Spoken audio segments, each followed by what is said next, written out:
Hi, Martina. Hi, Susan.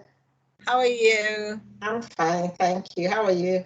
Yes, not too bad. Not too bad. So yeah, just want to say hello to the audience. Hello, audience. How are you? Hope you're all fine. Yes, we hope you're doing well. So we got a story from one of our listeners. She sent in email to Martina, and she wants us to share her story with the audience. Yes, she wanted us to know the reason for this is because she wants to know that being married and having children, for some people, that is okay if it can be achieved without too much hassle.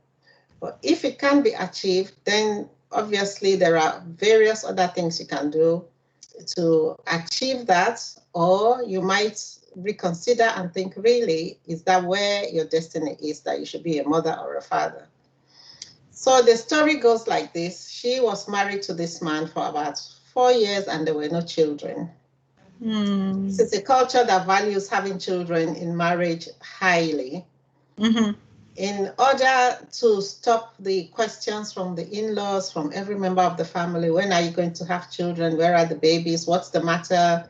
Mm. She decided, she knew that the husband couldn't make her pregnant, Mm-hmm. but without consulting the husband, she was having thoughts of finding people to make her pregnant. And she did. She found 4 different men to make her pregnant, and she had these 4 babies Mm-hmm. in a space of about 8 years. Okay. And obviously, the family was over the moon. Mm. Now the family is complete. But the man, nor the family members didn't know that these babies were not the man's babies. Mm.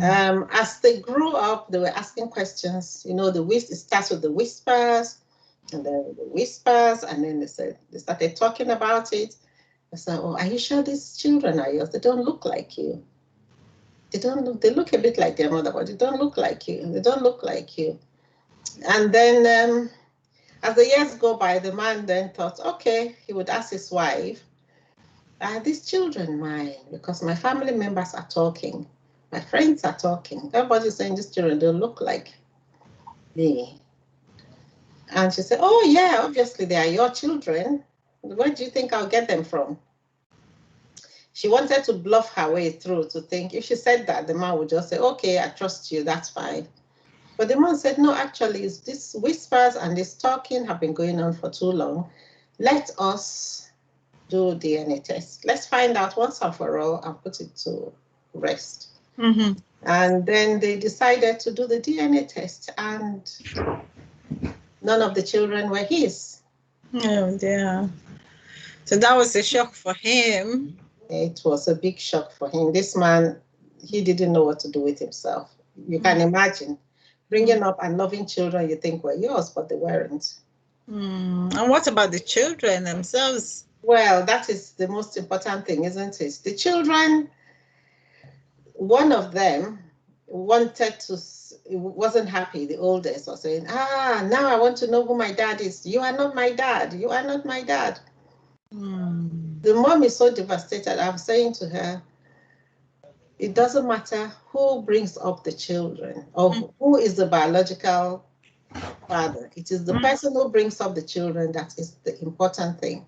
Mm. The children have been loved by a husband.